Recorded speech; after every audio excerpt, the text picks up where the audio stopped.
आप सबों को मेरा नमस्ते। ह्यूमन वैल्यूज़ इन मध्यस्थ दर्शन इस कोर्स में आप सबों का स्वागत है। आज की कक्षा में हम लोग प्रकृति के अध्ययन के काम को शुरू करेंगे और प्रकृति में विकास क्रम कैसे होता है, ये जो अनंत इकाइयाँ, विविध प्रकार की इकाइयाँ जो हमको प्रकृति में दिखती हैं, इनका किसी भी धरती पर प्रकटन कैसे होता है, इस बात को आज हम लोग समझने की कोशिश करेंगे। उसके पहले पिछली कक्षा में जो बात हम लोगों ने की थी उसको बहुत संक्षेप में रिकैप कर लेते। हम लोगों ने अस्तित्व को समझने के तहत इस एक वाक्य को समझने का प्रयास किया था कि अस्तित्व सत्ता में संपृक्त प्रकृति के रूप में नित्य वर्तमान है।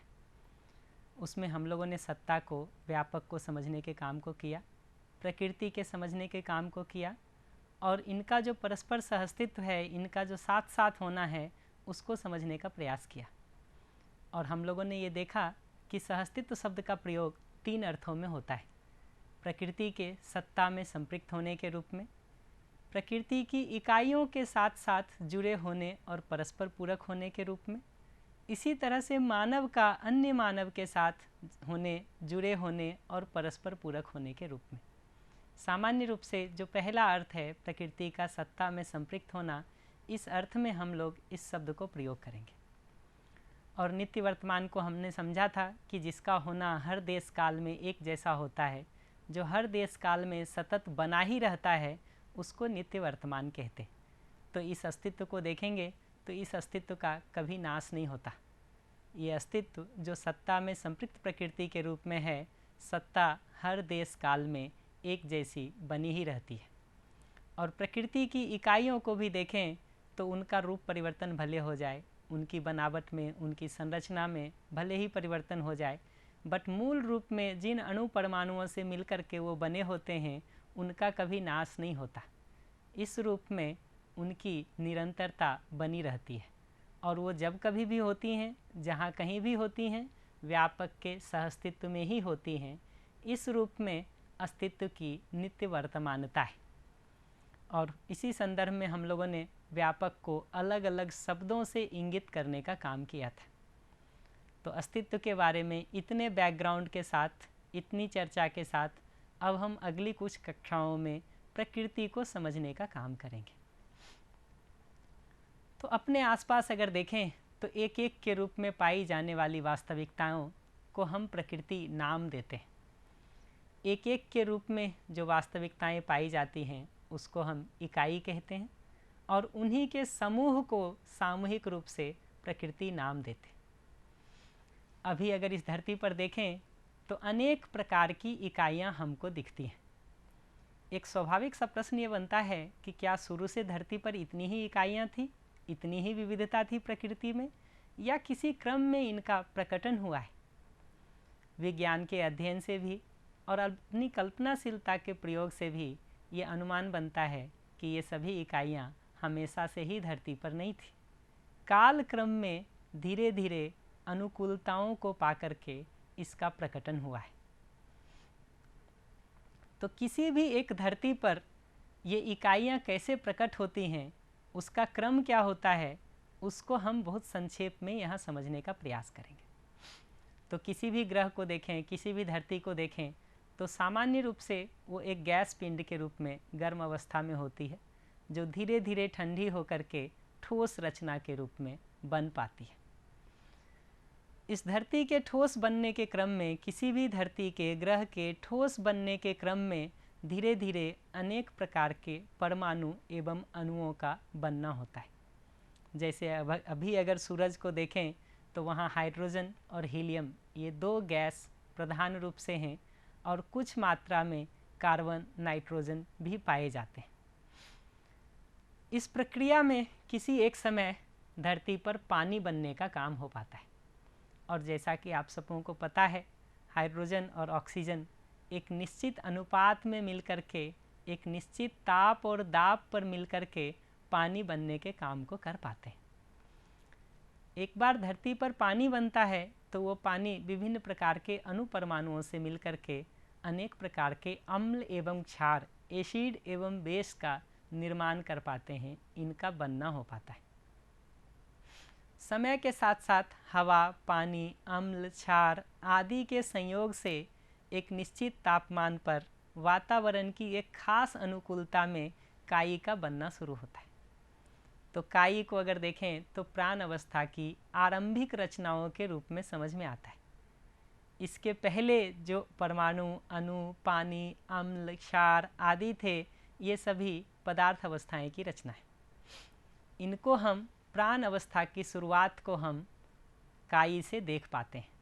इन अवस्थाओं के बारे में हम आगे विस्तार से बात करेंगे।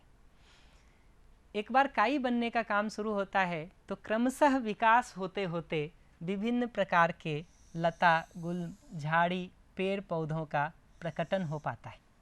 तो आज के दिन अगर इस धरती पर देखें तो पेड़ पौधों की बहुत सारी वैरायटी हमको दिखाई देती है। इसी क्रम में आगे बढ़ते बढ़ते देखें तो पेड़ पौधों के समुन्नत होने के उपरांत, समृद्ध होने के उपरांत इन्हीं के अवशेष के सड़ने गलने से कीट पतंग आदि पैदा होते हैं। इनमें क्रमशः विकास होते होते अनेक प्रकार के शाकाहारी एवं मांसाहारी पशु पक्षियों का प्रकटन होता है। शाकाहारी पक्षी वो हैं, पशु या पक्षी वो हैं जो अपने भोजन के लिए शाक पर, वनस्पतियों पर निर्भर करते हैं, जबकि मांसाहारी पशु पक्षी वो हैं जो अपने भोजन के लिए दूसरे पशुओं के शरीर मांस पर निर्भर करते हैं। इन पशु पक्षियों को देखें तो इनके पैदा होने के ढंग के आधार पर इन्हें दो भागों में बांटा जाता है, अंडज एवं पिंडज। अंडज उन पशु पक्षियों को कहते हैं जो अंडे से पैदा होते हैं, जबकि पिंडज उन पशु पक्षियों को कहते हैं जो सीधे सीधे पिंड के रूप में, शरीर के रूप में पैदा होते हैं। इसी तरह से आवास के आधार पर, रहने के आधार पर इन्हें तीन भाग में बांटा जाता है, भूचर, जलचर और नभचर।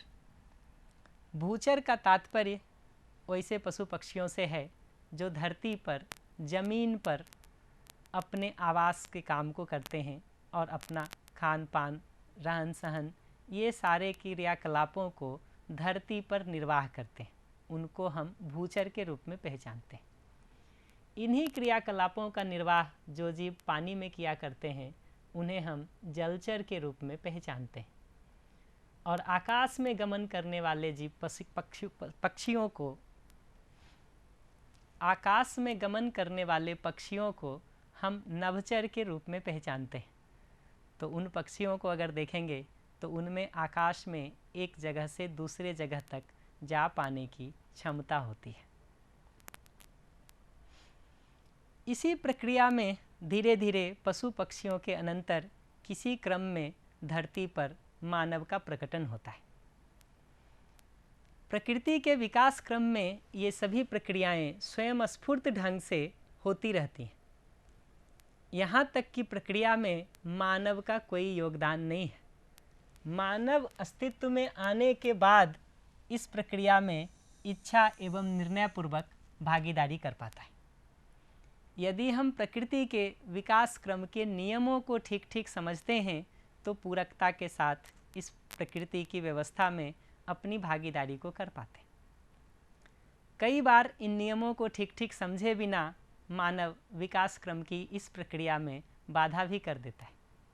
जैसे अगर आज हम अपने जीने के तौर तरीकों को देखें तो जिस तरह का जीना हमने बना लिया है उसके कारण पशु पक्षियों की कुछ प्रजातियां विलुप्त हो गई हैं और कुछ विलुप्त होने के कगार पर हैं। तो पशु पक्षी और मानव ये दोनों में देखें तो ये अनुमान बनता है कि अपने शुरुआती दौर में मानव करीब करीब पशुओं की तरह ही अपना जीवन यापन किया होगा। अपने आहार, आवास आदि आवश्यकताओं की पूर्ति के लिए पूरी तरह से वातावरण पर निर्भर रहा होगा। किंतु इसके साथ साथ सोच विचार कर पाने की क्षमता होने के कारण, कल्पनाशील हो पाने के कारण, समझने की क्षमता हो पाने के कारण मनुष्य ने धीरे धीरे आग की खोज की, पहिए का आविष्कार किया, खेती के इंतजामात किए, घर बनाने का इंतजाम किया। ऐसा क्रम से चलते हुए आज जिस स्थिति को देखते हैं वहाँ हम मानव जाति के रूप में पहुँच पाए। तो मनुष्य बाकी पशुओं से इस मामले में श्रेष्ठ है कि उसमें सोच विचार करने की क्षमता है, कल्पना कर पाने की क्षमता है और वह प्रकृति के नियमों को समझ सकता है। इस सोच विचार करने की क्षमता होने के कारण, कल्पना कर पाने की क्षमता हो पाने के कारण, प्रकृति के नियमों को समझ पाने की क्षमता हो पाने के कारण मानव पशु पक्षियों से भिन्न है और इतने विकास के क्रियाकलापों को घटित करा पाया है। मानव को अगर देखें तो ये दिखता है कि अपने उत्पादन क्रियाकलाप अथवा व्यवहार क्रियाकलाप में मनुष्य नियमों को ठीक ठीक समझ करके व्यवस्थित ढंग से जी पाता है। तो शेष प्रकृति के नियमों को ठीक ठीक समझ करके मनुष्य उत्पादन क्रियाकलाप को व्यवस्थित कर पाता है और दूसरे मनुष्यों के साथ जीने के तौर तरीकों को ठीक ठीक समझ करके परिवार एवं समाज में व्यवस्थित होकर के जी पाता है। ऐसा जीना ही हमारे स्वयं के तृप्ति का स्रोत है और परस्परता में दूसरों के लिए भी तृप्ति का स्रोत होता है। तो स्वयं में तृप्त होना एवं दूसरों के साथ व्यवस्थित आचरण से जीना ही एक विकसित मनुष्य की, एक समझदार मनुष्य की, एक जागृत मनुष्य की पहचान है। इसके अभाव में जाने अनजाने हम स्वयं के लिए, प्रकृति के लिए, दूसरे मनुष्यों के लिए बहुत सारी समस्याओं को पैदा करते रहते हैं। तो जब तक हमने वास्तविकताओं को समझकर अपने जीने को उस अर्थ में व्यवस्थित नहीं किया है, तब तक हमारे जीने में गलती एवं अपराध का होना अवश्यम भावी है। गलती एवं अपराध पूर्वक जीते हुए मनुष्य को ही हम भ्रमित मनुष्य के रूप में पहचानते हैं। भ्रमित मनुष्य होने का तात्पर्य जीने के नियमों को ठीक ठीक नहीं समझ पाने से है और भ्रम पूर्वक मान्यताओं के आधार पर जीते हुए मनुष्य से है।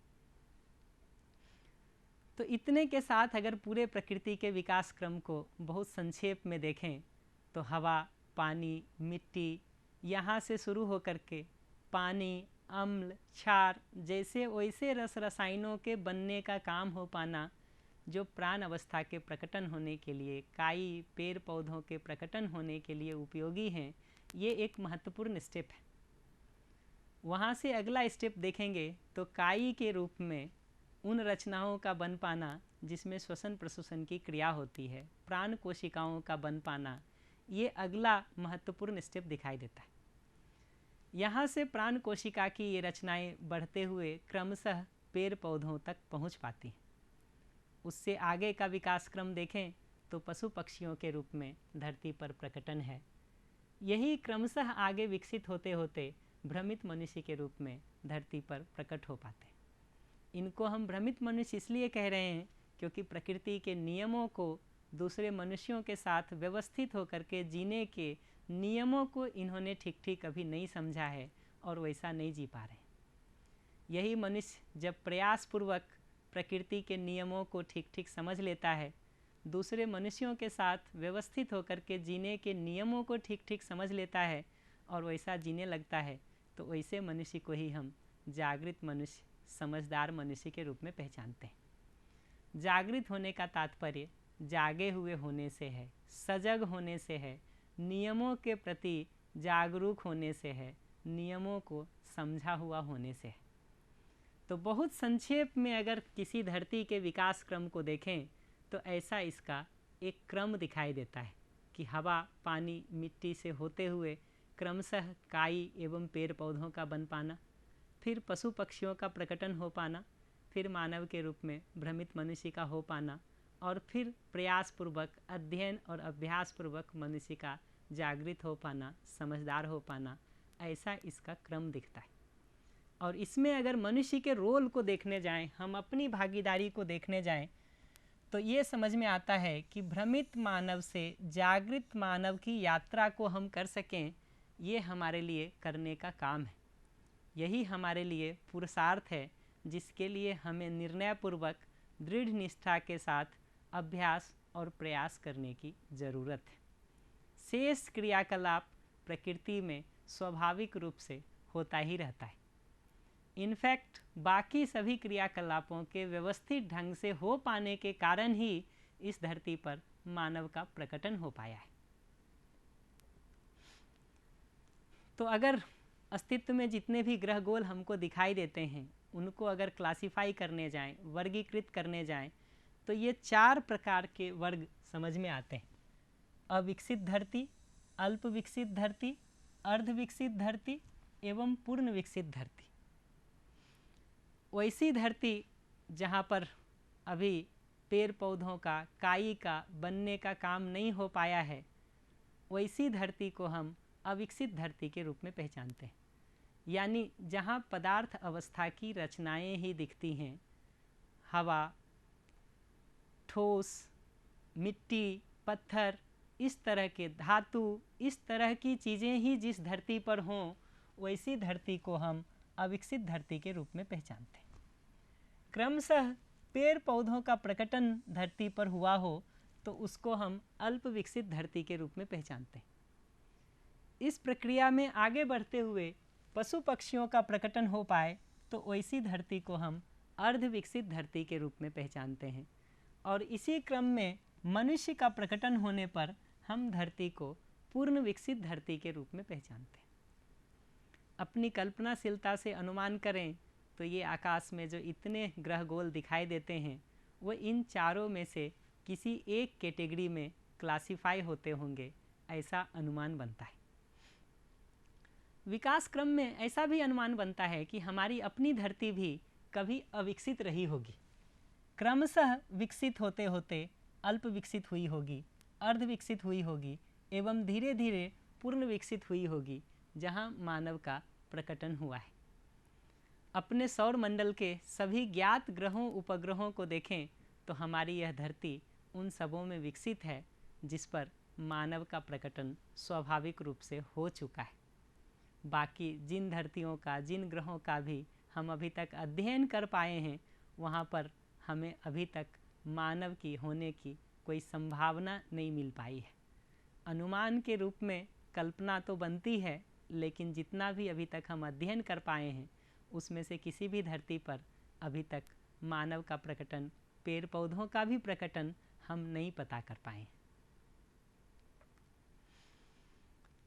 इस प्रकटन क्रम को देखें तो एक महत्वपूर्ण बात ये समझ में आती है कि वनस्पति के होने के लिए हवा, पानी, मिट्टी, खनिज लवण आदि का होना अनिवार्य है, क्योंकि ये पेड़ पौधे अपने अनुकूल रस रसायनों को हवा, पानी, मिट्टी इन्हीं से ग्रहण करते हैं और पुष्ट होते हैं। इन पेड़ पौधों से पुष्ट होने के बाद, हवा, पानी, मिट्टी से समृद्ध होने के बाद धरती पर ऋतु संतुलन, जलवायु संतुलन, तापमान का संतुलन, ये सारा क्रियाकलाप हो पाता है। ऐसे खास अनुकूल वातावरण में एक निश्चित तापक्रम में ही पशु पक्षियों का प्रकटन हो पाता है। इन पशु पक्षियों के किसी धरती पर होने के लिए एवं बने रहने के लिए एक निश्चित ऋतु, एक निश्चित जलवायु का संतुलन आवश्यक है। साथ ही ये पशु पक्षी अपने भोजन के लिए भी वनस्पतियों पर निर्भर करते हैं। इसी क्रम में अगर मनुष्य को देखें तो ये दिखता है कि मनुष्य भी अपनी विभिन्न प्रकार की आवश्यकताओं की पूर्ति के लिए इन सबों पर, यानी हवा, पानी, मिट्टी पर, वनस्पति यानी पेड़ पौधों पर और पशु पक्षियों पर, इन सबों पर निर्भर है। इसलिए बाकी प्रकृति के संतुलित एवं व्यवस्थित होने के आधार पर ही इस धरती पर मानव का होना हो पाता है। इस शेष प्रकृति में मनुष्य के अलावा जो पूरी मनुष्येतर प्रकृति है, इसमें किसी भी प्रकार का असंतुलन पैदा करना स्वयं अपने ही अस्तित्व पर संकट खड़ा करने जैसा है, क्योंकि हमारे मानव जाति के रूप में इस धरती पर होने के लिए और बने रहने के लिए इन बाकी प्रकृति का समृद्ध होना आवश्यक है। तो मानव जाति के सतत इस धरती पर बने रहने के लिए दूसरे मनुष्यों के साथ संबंधपूर्वक जीना एवं प्रकृति की अन्य इकाइयों के साथ पूरकता का निर्वाह करना ये अनिवार्य है। इस क्रियाकलाप को अगर हम नहीं करते तो मानव जाति के रूप में बहुत लंबे समय तक हम धरती पर नहीं रह सकते। और आज जिस तरह का वातावरण हम लोगों ने बना दिया है उसमें ज़्यादातर वैज्ञानिक इस बात का अनुमान कर रहे हैं कि अगले कितने सालों तक मनुष्य इस धरती पर रह पाएगा। कोई 20 साल कह रहा, कोई 25 कह रहा, कोई 50 कह रहा, बट इस बात में ज़्यादातर लोग एक मत हैं कि अगर ऐसी स्थिति चली तो इससे ज़्यादा धरती पर मानव जाति का होना संकट में है। तो जहाँ से हम लोगों ने बात शुरू किया था आज की कक्षा में, उसको अगर बहुत संक्षेप में देखें तो हम लोगों ने प्रकृति के समझने के काम को शुरू किया था और ये कहा कि एक एक के रूप में पाई जाने वाली वास्तविकता, जिसको हम इकाई कहते हैं, उसी के समूह को प्रकृति नाम दिया गया है। और प्रकृति में जो इतनी विविधता दिखती है, इसके प्रकटन होने का एक निश्चित क्रम है।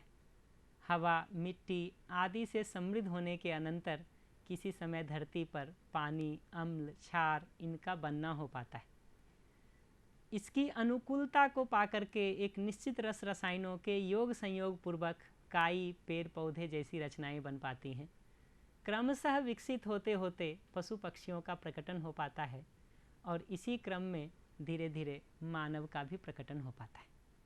मानव जब तक प्रकृति में, अस्तित्व में अपने व्यवस्थित होकर के जीने के नियमों को ठीक ठीक नहीं समझा है, तब तक ऐसे मनुष्य को हम भ्रमित मानव नाम दे रहे हैं।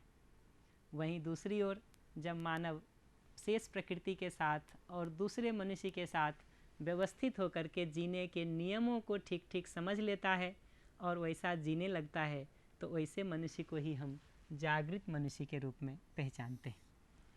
तो हम मनुष्यों के लिए जो पुरुषार्थ है, जो करने योग्य काम है, वो यही है कि अस्तित्व के नियमों को ठीक ठीक समझ करके दूसरे मनुष्य और प्रकृति की बाकी इकाइयों के साथ जीने के नियमों को ठीक ठीक समझ करके हम वैसा जीने लगें।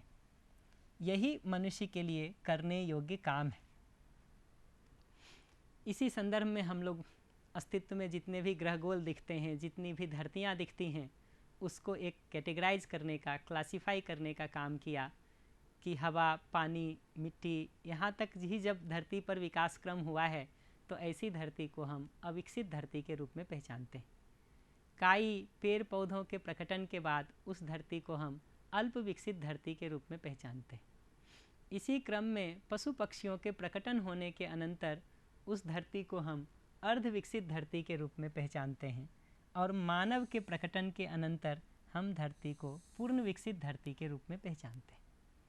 तो अपनी धरती को अगर देखें तो आज के दिन वो पूर्ण विकसित धरती के रूप में समझ में आता है, लेकिन साथ साथ ये भी अनुमान बनता है कि काल क्रम में हमारी धरती भी कभी अविकसित रही होगी और क्रमशः अल्प विकसित, अर्ध विकसित होते होते आज की स्थिति में पूर्ण विकसित होने तक पहुंच पाई है।